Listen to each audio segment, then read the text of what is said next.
আসসালামু আলাইকুম, শুভ সন্ধ্যা সবাইকে। Maple for research math and related department online ওয়ার্কশপে সবাইকে স্বাগত।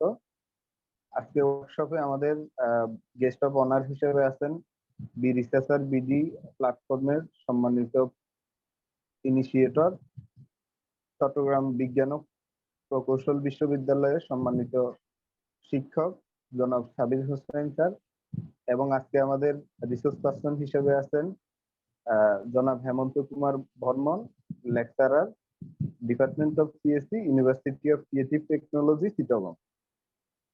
আমাদের আজকের এই গণিত বিভাগের ম্যাপল ব্যবহারের ওয়ার্কশপটিতে আয়োজন করার জন্য আমি সাবির হোসেন স্যারকে বিশেষ ধন্যবাদ জানাই, এবং আমার ব্যক্তিগত পক্ষ থেকে এবং বি রিসার্চার বিডির পক্ষ থেকে আমাদের সম্মানিত রিসোর্স পার্সনকে স্বাগত জানাই। প্রথমে আমরা বি রিসার্চার বিডির কয়েকটা ইতিহাস এবং বিশেষ কার্যক্রম সম্পর্কে জানব। প্রায় দু বছর আগে চুয়েটের সম্মানিত শিক্ষক সাবির হোসেন স্যারের হাত ধরেই প্রতিষ্ঠিত হয়েছে বি রিসার্চার বিডি প্ল্যাটফর্ম। বর্তমানে বি রিসার্চার বিডি প্ল্যাটফর্মে দেশ বিদেশের প্রখ্যাত গবেষক ও শিক্ষকদের পরিচালনায় বিভিন্ন ধরনের শিক্ষামূলক কার্যক্রম পরিচালিত হয়ে আসছে। বিশেষ করে গবেষণা সংক্রান্ত গবেষণা বান্ধব পরিবেশ তৈরির জন্য দেশে ওয়ার্কশপ আয়োজন, বিভিন্ন কোর্স ও অন্যান্য ম্যাটেরিয়াল দিয়ে নিরলসভাবে পরিশ্রম করে যাচ্ছেন। আমাদের আজকের অনুষ্ঠানে প্রথমে আমি কথা বলার জন্য অনুরোধ করব বি রিসার্চার বিডি প্ল্যাটফর্মের সম্মানিত ইনিশিয়েটর এবং আমাদের আজকের প্রোগ্রামের গেস্ট অফ অনার জনাব সাবির হোসেন স্যার, সহকারী অধ্যাপক, চট্টগ্রাম প্রকৌশল ও প্রযুক্তি বিশ্ববিদ্যালয়। আসসালামু আলাইকুম ওয়া রাহমাতুল্লাহি ওয়া বারাকাতুহু। অসংখ্য ধন্যবাদ রিয়াজউদ্দিন পুরো ম্যাপল ফর রিসার্চ এই ওয়ার্কশপ কোঅর্ডিনেট করার জন্য এবং অনুষ্ঠান সঞ্চালনার জন্য। আমার মনে হয় আমি প্রোগ্রাম শুরুর আগেই পার্টিসিপেন্টদের সাথে একটু কথা বলতেছিলাম, ভাব বিনিময় করতেছি, এবং অনেকেই আসলে বি রিসার্চার বিডি এর কার্যক্রম সম্পর্কে আগে থেকেই অবগত আছে, এই জন্য খুব বেশি ইতিহাস আমরা টানতেছি না। তো মূল যে বিষয়টা, যে কারণে আমি গবেষকতা যে প্ল্যাটফর্মটা শুরু করেছি, সেটা আমি সব প্রোগ্রামেই মানে শেয়ার করি সবার সাথে। উদ্দেশ্য হচ্ছে যে আমার মতো করে অথবা আমার থেকে আরো ভালো চিন্তা ভাবনা করে কেউ যদি এগিয়ে আসে বাংলাদেশের গবেষণা বান্ধব পরিবেশ সৃষ্টিতে আরো কন্ট্রিবিউট করে, সেটা আমার জন্য বড় পাওয়া হবে। তো আমরা জানি যে গবেষণা অবশ্যই নতুন জ্ঞান সৃষ্টি করা এবং ওই এক্সিস্টিং জ্ঞানকে কাজে লাগিয়ে নতুন কোনো দিক উন্মোচন করা। তো গবেষণা বিষয়টা আমাদের পাবলিক বিশ্ববিদ্যালয়গুলোতে অথবা বাংলাদেশের উচ্চশিক্ষা প্রতিষ্ঠানগুলোতে অনেকাংশেই অবহেলিত অথবা ওভাবে গুরুত্ব দেওয়া হয়ে থাকে না। ইঞ্জিনিয়ারিং বিশ্ববিদ্যালয়তে ফোর্থ ইয়ার থিসিস থাকলেও অন্যান্য ভার্সিটিতে অনার্স মাস্টার্স লেভেলে অনেক সময় গবেষণার বিষয়টা উপেক্ষিত হয়ে থাকে। পরবর্তীতে যখন কেউ উচ্চশিক্ষায় যায়, তখন গবেষণার প্রাথমিক জ্ঞান না থাকার কারণে অনেক বড় চ্যালেঞ্জের মুখে পড়ে যায়। তো সে কারণেই আমি এই প্ল্যাটফর্মটা শুরু করেছি, এবং আমার মনের মধ্যে একটা চিন্তা সবসময় কাজ করে যে আমরা সবসময় শুনে এসেছি এই কথাটা, যে university are the places for knowledge creation and dissemination. বিশ্ববিদ্যালয়ে জ্ঞান সৃষ্টি হবে এবং বিতরণ হবে, এটাই আসলে হওয়ার কথা ছিল। কিন্তু আমাদের বিশ্ববিদ্যালয়গুলো বেশিরভাগই গতানুগতিক পদ্ধতিতে চলতেছে, কলেজের মতোই, যে ক্লাসে যা শেখানো হচ্ছে, ল্যাবে সেগুলোই দেখানো হচ্ছে। জ্ঞান সৃষ্টির বিষয়টা অনেক অনেক ক্ষেত্রে উপেক্ষিত হয়ে যাচ্ছে।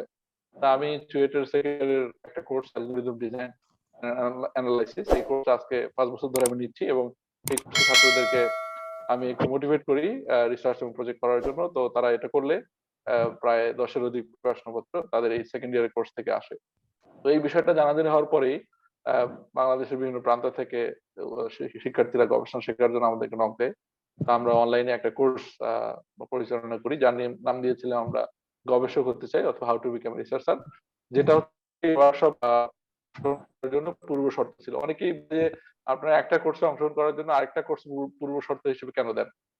তো মেইনলি প্রথম যে কোর্সটা ছিল এটা হচ্ছে গবেষণা পদ্ধতি। দ্যাট মিনস আমি কোন একটা সাবজেক্টে কিভাবে গবেষণা করব, গবেষণার যে ধাপগুলো আছে সেগুলো আমরা বিস্তারিতভাবে দেখিয়েছি। তো গবেষণার প্রাথমিক জ্ঞান না থাকলে উচ্চতর ওয়ার্কশপ অথবা কোর্স সমূহ তার জন্য করা মুশকিল। যেমন আমরা MATLAB for research course ongoing আছে, এর আগে আমরা পাইথন কোর্সটা নিয়েছি।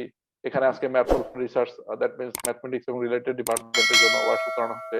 এর আগে আমরা SPSS ওয়ার্কশপ করেছি, যেখানে মেইনলি সোশ্যাল সায়েন্স যারা এবং ওই রিলেটেড ফিল্ডে যারা তাদের কাজে লাগে।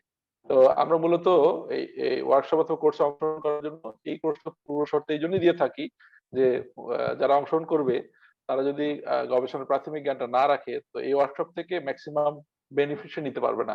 ওইটা একটা উদ্দেশ্য থাকে। এই কারণে আরেকটা জিনিস আমরা চেক করি যে আসলে ওনার আগ্রহটা কোন লেভেলের।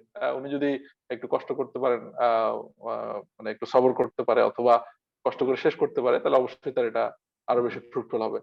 তো আমাদের আসলে পরিকল্পনার মধ্যে অনেক কিছু আছে। আমরা ধাপে ধাপে সকল বিভাগের শিক্ষার্থীদের জন্য আমরা কোর্স, ওয়েবিনার, সেমিনার অথবা প্রোগ্রাম আয়োজন করবো ইনশাল্লাহ। তো সময় ইউটিউব চ্যানেলে গবেষণা, প্রকাশনা, পেপার রাইটিং এবং উচ্চশিক্ষা বিষয়ক 250টার অধিক, 250-র অধিক টিউটোরিয়াল অথবা ভিডিও আপলোড করা আছে। তো আমার মনে হয় মানুষজন উপকৃত হচ্ছে এবং আমরা নানান সময় মানুষের ফিডব্যাক থেকে সেটা বুঝতে পারি। তো আমরা নন প্রফিট প্ল্যাটফর্ম এখন পর্যন্ত, এবং কোনো প্রোগ্রামই আমরা পেমেন্ট দেই না। যদিও অনেকে বলে যে আপনাদের প্রোগ্রাম ফ্রি হওয়ার কারণে আপনাদের পার্টিসিপেন্ট অথবা আপনাদের অংশগ্রহণকারীর সংখ্যা কম। তো আমরা মনে করি যে হয়তোবা লাইভ ট্রেনিং অথবা ওয়ার্কশপে অংশগ্রহণকারীর সংখ্যা কম হলেও পরবর্তীতে ইউটিউব থেকে আমাদের পার্টিসিপেন্ট অথবা আগ্রহীরা সেই লেকচার গুলো ফলো করতে থাকে। সেটা আমাদের জন্য উদ্দেশ্য যেহেতু হচ্ছে আমরা জ্ঞান বিতরণ বিলি করা, সেখান থেকে যা যেটা দরকার সেটা নিয়ে নিবে আর কি। তো আমি আশাবাদী যে ইনশাল্লাহ ম্যাপল ফর রিসার্চ ওয়ার্কশপ থেকে অনেক বেশি আপনারা উপকৃত হবেন। তো এই ওয়ার্কশপটা হয়তোবা দেখতেছেন আমরা আয়োজন করে ফেলতেছি খুব সহজেই, কিন্তু আমার মনে হয় এই ওয়ার্কশপের আজকে থেকে প্রায় 1-1.5 বছর হয়ে যাবে না হেমন্ত দাদা, রিসার্চ পার্সন, তাই না? 1-1.5 বছরের বেশি হয়ে যাবে। তো সে কারণেই মানে আমরা খুব সহজেই যে ওয়ার্কশপ আয়োজন করে ফেলি এরকম না। আমাদের রিসোর্স পার্সন সাধারণত আপনাদের মধ্য থেকে আপনাদের মতো মানুষই হয়। এরকম না যে আমাদের রিসোর্স একটা পুল আছে, আমরা আমরা ধরে ধরে নিয়ে ওয়ার্কশপ করাচ্ছি, এরকম নয়। আমরা এটা স্বপ্ন দেখি আজকে আমাদের ওয়ার্কশপ যারা করতেছেন এনাদের মধ্য থেকে আগামীতে কেউ একজন রিসোর্স পার্সন হয়ে অন্য একটা ওয়ার্কশপ করাবেন। হ্যাঁ, আমরা এটা আশা করতেই পারি, এবং যে কোনো সময় আপনার যদি মনে হয় যে না আমি আমার কিছু জ্ঞান গবেষণা আগ্রহীদের সাথে শেয়ার করতে চাই, সেটা মোস্ট ওয়েলকাম। bresearcherbd@gmail.com এই ইমেইলে আপনাদের মানে পরিকল্পনা, আপনাদের চিন্তা ভাবনা যদি পাঠিয়ে দেন, অথবা আমাদের পেজে যদি আপনারা মেসেজ পাঠিয়ে দেন, আমরা আপনাদের সুযোগ করে দিব যে অনলাইনে আমাদের প্ল্যাটফর্মের মাধ্যমে কোনো নলেজ শেয়ারিং যদি আপনারা করতে চান সেই সুযোগ আমরা করে দিব। তো যাই হোক, একটা ওয়ার্কশপ পরিচালনা করা অথবা অ্যারেঞ্জ করা ইজ নট ইজি টাস্ক। শুধু রিয়াজউদ্দিন না, এই কার্যক্রমের সাথে সম্পৃক্ত আমাদের আরো অনেক মানে টিম মেম্বার আছে যারা খুব অক্লান্ত পরিশ্রম করেছেন। তো বিশেষ করে রিসোর্স পার্সন খুবই ব্যস্ত সময় যাচ্ছে ওনার। ওনার ফুল স্পিডে ক্লাস, তারপরে পরীক্ষার ডিউটি সহ অন্যান্য বিষয়াদি চলমান রয়েছে। এর মধ্য থেকে উনি যে একরকম আমি ওয়ান কাইন্ড অফ দাবি করেছি যে দাদা এটা নিতেই হবে।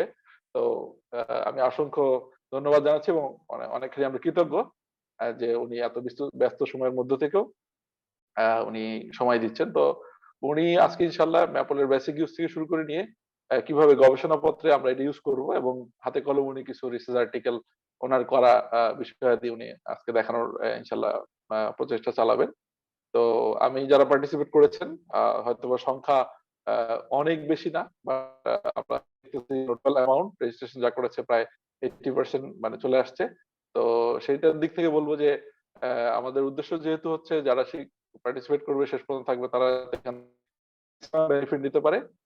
তো আরো রিসার্চ এবং বিশেষ করে সঞ্চালক রিয়াজউদ্দিন প্লাস কোঅর্ডিনেটর কোঅর্ডিনেট করতেছে, ধন্যবাদ জানিয়ে এবং অংশগ্রহণকারীদেরকে শুভেচ্ছা জানিয়ে আমি আমার বক্তব্য শেষ করছি।